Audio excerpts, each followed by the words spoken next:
पिछले 18 साल में फेसबुक आज अपने सबसे बुरे दौर से गुजर रही है। अभी हाल ही में फेसबुक ने अनाउंस किया कि वो अपने 11,000 एम्प्लॉयज को निकाल रहे हैं, जहां पे मार्क जुकरबर्ग ने कहा कि ये 13% एम्प्लॉयज को निकालना मेरे लाइफ का सबसे मुश्किल फैसले में से एक है। I want to say, up front, that I take full responsibility for this decision.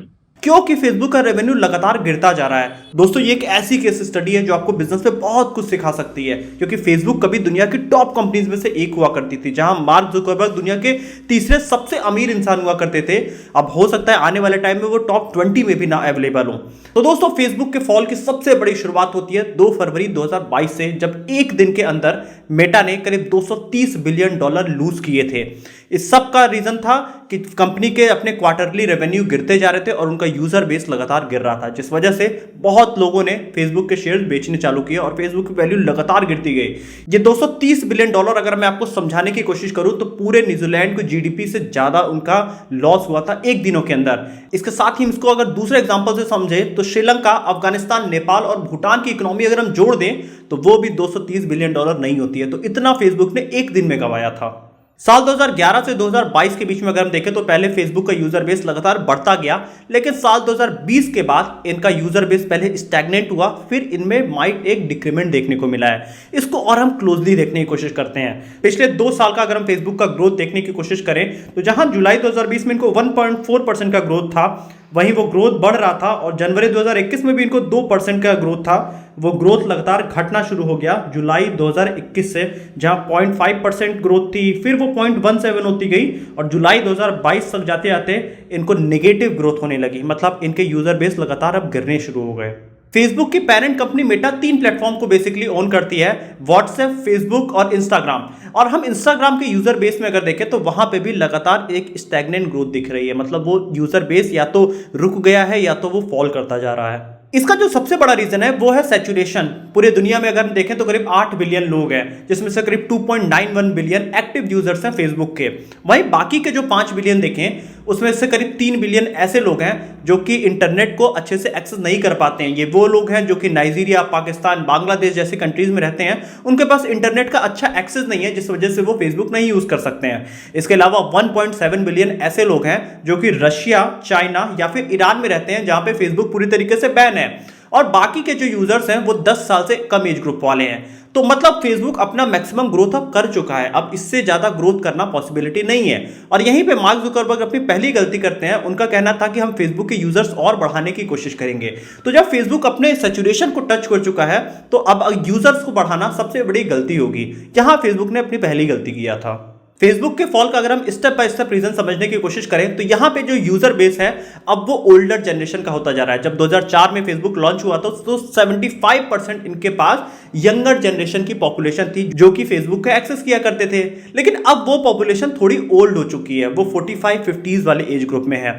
लेकिन आज का जो प्रेजेंट जनरेशन का यूथ है वो फेसबुक अब नहीं यूज कर रहा है, वो बाकी प्लेटफॉर्म की तरफ मूव कर रहा है, क्योंकि उसको प्राइवेसी चाहिए। और फेसबुक पे अब सारे वो लोग हैं जो काफी ज्यादा एज में हैं। अगर हम यूएस में हुए एक सर्वे को देखने की कोशिश करें तो 12 से करीब 34 साल का जो एज ग्रुप था उनके में लगातार फॉल आपको दिखाई देगा। 79% से वो 62% हो गया है। इसके साथ ही अगर 35 से 54 वाला एज ग्रुप देखें तो वो भी 72 से 69% तक आ गया है। लेकिन 55 से ज्यादा जो एज ग्रुप वाले लोग हैं वो 49 से 53% तक बढ़ गए हैं। मतलब जिनकी एज ज्यादा है आज के डेट में वही फेसबुक यूज कर रहे हैं। हमने अपने कम्युनिटी पोस्ट में भी आपसे जब पूछा था तो ज्यादातर लोगों ने यही बताया कि हम फेसबुक अब नहीं यूज किया करते हैं। लेकिन आप अपने घरों में देखेंगे तो आपके मदर फादर आज के डेट में उनका फेसबुक का अकाउंट है, वो फेसबुक चलाया करते हैं। तो यहां पे जो यूथ है वो फेसबुक के अब नहीं है, क्योंकि एक मार्केट में बड़ा कंपटीशन है। आज दुनिया में कई सारे ऐप्स आ चुके हैं जो कि फेसबुक के एक बड़े कंपटीटर थे, लेकिन आज से 10 साल पहले इनके सामने कोई बड़ा कंपटीटर नहीं हुआ करता था। आज देखें तो नंबर 1 पे जो ऐप यूज होता है वो है यूट्यूब। इसके बाद अगर हम दूसरे नंबर पे देखें तो टिकटॉक आता है, जिसका सबसे ज्यादा यूजर बेस है। रेगुलरली लोग टिकटॉक आज की डेट में इंडिया छोड़ के बाकी कंट्रीज में यूज कर रहे हैं। थर्ड नंबर पे आता है इंस्टाग्राम, जो कि मेटा का ही एक प्लेटफॉर्म है, लेकिन उसमें भी लगातार ग्रोथ कम होती जा रही है। और फोर्थ नंबर पे आता है स्नैपचैट, और इसके साथ ही ट्विटर भी है और बाकी और भी प्लेटफॉर्म आते हैं। लेकिन टॉप प्रायोरिटी पे यूट्यूब, टिकटॉक, इंस्टाग्राम ही जैसे प्लेटफॉर्म आया करते हैं। आज फेसबुक को लोग ज्यादातर नहीं यूज कर रहे हैं। इसके पीछे जो सबसे बड़ा रीजन है, YouTube पे आपको लॉन्ग फॉर्म कंटेंट मिल जाएगा, इसके साथ ही आपको TikTok पे शॉर्ट फॉर्म कंटेंट मिल जाएगा। इंस्टाग्राम पे आपको इमेजेस और फोटोज मिल जाएंगी, स्नैपचैट पे आपको फोटो मैसेजेस का फीचर मिल जाएगा, वहीं ट्विटर पे आपको पॉलिटिकल और सोशल ओपिनियंस लोगों के मिल जाएंगे। लेकिन यहाँ पे फेसबुक का क्या एज है, फेसबुक की अपनी क्या यूएसपी है? आज के डेट में अगर आप देखेंगे तो फेसबुक कोई ऐसी यूनिक चीज प्रोवाइड ही नहीं कर रही है जो कि उनको एक अलग बनाती है मार्केट में, इसलिए फेसबुक को लोग क्यों यूज करेंगे? और इसीलिए उन्होंने मार्केट में मेटावर्स इंट्रोड्यूस किया था कि वो जो इनकी ग्रोथ काफी स्लो हो गई है वो बढ़ सके अगर वो मेटावर्स नाम का एक नया फीचर मार्केट में लेके आते हैं। फेसबुक में कुछ यूनिकनेस लाने के लिए मार्क जुकरबर्ग ने अक्टूबर 2021 में मेटावर्स मार्केट में लॉन्च किया था। मेटावर्स एक वर्चुअल वर्ल्ड है जहां पे लोग पार्टी कर सकते हैं, हैंग आउट कर सकते हैं, मीटिंग कर सकते हैं, अपने कॉन्फ्रेंसेस कर सकते हैं। इसका मतलब है कि आप अपने घर बैठे ही आप पूरी दुनिया की हर एक चीजें देख सकते हैं। ये एक बड़ा ही यूनिक चीज मेटावर्स में लॉन्च करने की कोशिश कर रहे थे मार्क जुकरबर्ग, और इसी के लिए इन्होंने हॉरिजन वर्ल्ड और हॉरिजन वर्करूम्स नाम के दो चीजें मार्केट में लॉन्च किया था। अगस्त 2022 में हॉरिजन वर्ल्ड को स्पेन और फ्रांस के मार्केट में जब लॉन्च किया गया तो मार्केट में उसका बहुत ही नेगेटिव फीडबैक आया। लोगों ने इसको बिल्कुल भी नहीं पसंद किया क्योंकि जो अभी की वर्चुअल रियलिटी प्लेटफॉर्म्स है वो काफी ज्यादा आगे थी इनके मेटावर्स के प्लेटफॉर्म से। आज की डेट में अगर हम देखें तो वर्चुअल रियलिटी के प्लेटफॉर्म काफी आगे निकल चुके हैं, और मार्क जुकरबर्ग ने जो $10 बिलियन लगा के ये प्लेटफॉर्म बनाया था वो उतना वैल्यू लोगों को प्रोवाइड नहीं कर रहा था, इसलिए काफी ज्यादा मीम्स इसके खिलाफ चले थे। फ्रांस और स्पेन में लॉन्च करने के पहले इन्होंने कनाडा और यूएस के मार्केट में पहले मेटावर्स को लॉन्च किया था, लेकिन वहां पे भी लोगों ने काफी नेगेटिव फीडबैक दिया था, लेकिन उस पर इस कंपनी ने कुछ काम ही नहीं किया और इन्होंने री लॉन्च मार्केट में करना शुरू कर दिया और मार्केट में एक बड़ा हाइप क्रिएट करने की कोशिश की। इनका टारगेट था कि इस साल के अंत तक ये करीब 5 लाख यूजर्स को मेटावर्स से जोड़ दें, जो कि पॉसिबल नहीं हो पाया। बाद में कंपनी ने 2,80,000 यूजर्स को जोड़ने का टारगेट बनाया, जो कि वो भी नहीं कंप्लीट हो पाया। आज इनके 2 लाख से भी कम मेटावर्स पे इनके यूजर्स हैं। मेटावर्स पे सीएनबीसी ने एक सर्वे भी किया, उन्होंने कई सारे सीईओ से पूछा कि आपकी क्या सोच है मेटावर्स के बारे में। तो यहाँ पे उन लोगों ने कहा कि ये एक मार्केट का या तो हाइप है, या तो कुछ लोगों ने कहा कि ये एक ऑकवर्ड टीनेजर्स के लिए एक प्लेटफॉर्म है, या फिर किसी ने कहा कि ये फेसबुक को एक रीब्रांड करने की एक स्ट्रैटेजी है, जो कि आप भी बहुत इजीली आज के डेट में समझ सकते हैं जिस वजह से फेसबुक फेल हो रहा है। फेसबुक की अगर हम अगली गलती देखने की कोशिश करें तो जहां 2004 में फेसबुक दुनिया का सबसे बड़ा इनोवेशन कर रहा था, उसने फेसबुक नाम का एक ऐसा प्लेटफॉर्म बनाया था जो दुनिया के लोगों को जोड़ रहा था। वही फेसबुक आज की डेट में दूसरे प्लेटफॉर्म को कॉपी करने की कोशिश कर रहा है। जहां आप देखें कि टिकटॉक एक बहुत ही शॉर्ट स्ट्रीमिंग प्लेटफॉर्म है, 1 मिनट से कम की वीडियो होती है, जिसको लोग काफी ज्यादा आज की डेट में दुनिया में पसंद कर रहे हैं। दुनिया में टिकटॉक की ग्रोथ ईयरली करीब 142% है, वही फेसबुक की ग्रोथ इतना ज्यादा कम है कि वो सिर्फ 37% है, जिस वजह से मार्क जुकरबर्ग ने अब इन प्लेटफॉर्म को कॉपी करने की कोशिश किया, और इसीलिए साल 2020 में उन्होंने लेसो नाम का एक प्लेटफॉर्म लॉन्च किया जो कि टिकटॉक की एग्जैक्ट कॉपी थी, जो कि मार्केट में नहीं चला और बाद में इनको ये ऐप बंद करना पड़ा। इसके बाद इन्होंने ये भी रियलाइज किया इंस्टाग्राम, जो कि एक फोटो का प्लेटफॉर्म था इनका, जहां पे लोग ट्रैवल फूड के फोटोज डाला करते थे, स्टोरीज का सेक्शन था जो कि एक इसकी अलग ऑडियंस थी, वहां से उन्होंने देखा कि बहुत सारी ऑडियंस टिकटॉक पे शिफ्ट हो रही है, तो इस वजह से उन्होंने इंस्टाग्राम पे रील्स का फीचर ऐड कर दिया। अब आज के डेट में आप इंस्टाग्राम पे देखिए तो जो इंस्टाग्राम का रियल वैल्यू हुआ करती थी वो बिल्कुल बदल गई है। आज के डेट में आपको वहां पे ज्यादातर डांस के वीडियोस दिखाई देंगे जो कि टिकटॉक पे बेसिकली हुआ करते हैं। तो पूरी तरीके से इंस्टाग्राम को इन्होंने शिफ्ट कर दिया, जो कि इनके जो रियल यूजर्स थे उनको पसंद नहीं आया। कई बार बहुत सारे यूजर्स ने इनको फीडबैक भी दिया, कई बड़े सेलिब्रिटीज ने इनको फीडबैक दिया कि आप इंस्टाग्राम को टिकटॉक बनाने की कोशिश मत करिए, क्योंकि वहां पे एक रियल ऑडियंस थी जो कि फोटोज को काफी पसंद करती थी। तो इस पूरे प्लेटफॉर्म को इन्होंने शिफ्ट कर दिया शॉर्ट वीडियो प्लेटफॉर्म में। वहीं दूसरा हम इनका कॉपी का स्ट्रक्चर देखें तो इन्होंने अपने व्हाट्सएप में भी जो डिसअपियरिंग फीचर था, इसके साथ ही स्टेटस का फीचर था, ये सब स्नैपचैट की पूरी तरीके से कॉपी थी। तो जहां 2004 में फेसबुक इनोवेशन कर रही थी, वहीं 2020-22 में फेसबुक अब पूरी तरीके से कॉपी करने की कोशिश कर रही थी, जिसका रिजल्ट इनको बिल्कुल भी नहीं मिला और ये मार्केट में एकदम निगेटिव होते गए।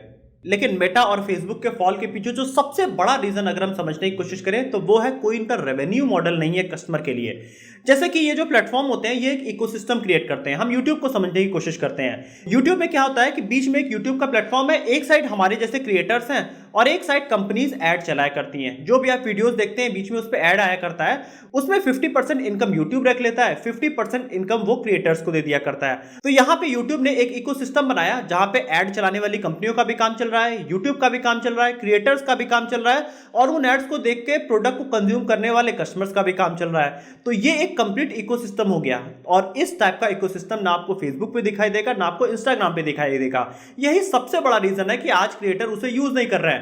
अगर फेसबुक भी कोई ऐसा रेवेन्यू का सोर्स लाता कि जहां पे क्रिएटर्स वीडियो डालते और उनको भी अच्छी कमाई होती। हालांकि फेसबुक ने कई बार इन्वेस्ट करने की कोशिश की है इस पे, लेकिन क्रिएटर्स को कुछ खास इनकम नहीं हुआ। इसीलिए आज की डेट में कोई भी बड़ा क्रिएटर फेसबुक पे ज्यादा अपना टाइम कंज्यूम नहीं करता है। वो सबसे ज्यादा टाइम इस समय यूट्यूब पे दे रहा है, क्योंकि यूट्यूब एक बेस्ट इनकम का सोर्स हो चुका है लोगों के लिए। और यही रेवेन्यू मॉडल का लैग करना फेसबुक के फॉल का एक बड़ा रीजन भी है।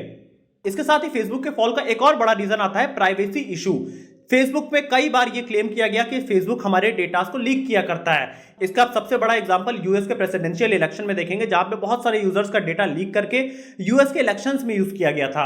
और यहीं से जुड़ा हुआ एक अगला जो सबसे बड़ा रीजन जो फेसबुक को डेंट पहुंचाता है वो है एप्पल। एप्पल ने अपना एक नया अपडेट दिया iOS 14.5, जिसमें यह था कि आप डायरेक्टली यूजर्स को ट्रैक नहीं कर सकते हैं अपने फेसबुक के थ्रू। जब भी आपको ट्रैक करना होगा यूजर को, आपको उसको नोटिफिकेशन भेजना होगा कि क्या आपको हम ट्रैक कर सकते हैं या नहीं कर सकते हैं। तो ऑब्वियस है कि कोई भी यूजर नहीं चाहता है कि उसको ट्रैक किया जाए। अब ये चीजें एंड्रॉइड में प्रेजेंट नहीं थी, और आप सबसे ज्यादा पेइंग कस्टमर देखेंगे तो वो आईफोन यूजर्स हुआ करते हैं। तो अगर आईफोन यूजर्स को फेसबुक ट्रैक नहीं कर सकती है तो मतलब उनको उस टाइप के प्रोडक्ट भी नहीं बेच पाएगी। फेसबुक का अगर ऐड चलाने का हम पूरा तरीका देखें तो जो भी हम फेसबुक यूज किया करते हैं तो उसमें हमारे डेटा को स्टोर किया जाता है, और जिस टाइप की कंपनी जो प्रोडक्ट बेचना चाहती है तो उस टाइप के यूजर को वो ऐड दिखाया जाता है। फॉर एग्जांपल, अगर मुझे फूड से रिलेटेड प्रोडक्ट में इंटरेस्ट है, मैं फूड रिलेटेड शॉर्ट्स, वीडियोस या फिर फोटोज को लाइक किया करता हूं, तो फेसबुक के पास ये डेटा स्टोर हो जाएगा कि मैं फूड से रिलेटेड चीजें देखा करता हूं, तो जोमेटो का ऐड मेरे पे चलना चाहिए। तो यही तरीका होता है। तो जब आईफोन के नए अपडेट के साथ फेसबुक पूरी तरीके से उन्हें अब ट्रैक नहीं कर सकता है तो उनका रेवेन्यू में सबसे बड़ा गिरावट का रीजन यहां पे आया। तो दोस्तों, यही कुछ ऐसे रीजन थे जिस वजह से आप देखेंगे कि मेटा का शेयर पिछले 6 महीने में 50% से ज्यादा गिर गया है। और यहां पे मार्क जुकरबर्ग भी मान रहे हैं कि कंपनी का रेवेन्यू काफी तेजी से गिरता जा रहा है। इस वजह से 11,500 से ज्यादा एम्प्लॉयज को अभी निकाला गया है 2 दिनों के अंदर ही। तो आने वाले टाइम में आप देखेंगे कि इस कंपनी में ले ऑफ और ज्यादा बढ़ सकते हैं। यहां पे सबसे बड़ी गलती क्या फेसबुक ने किया, आप कमेंट सेक्शन में जरूर लिख के बताइएगा। वीडियो अच्छी लगी तो वीडियो को लाइक करिएगा, चैनल को सब्सक्राइब करिएगा और बेल आइकन भी प्रेस कर सकते हैं आप।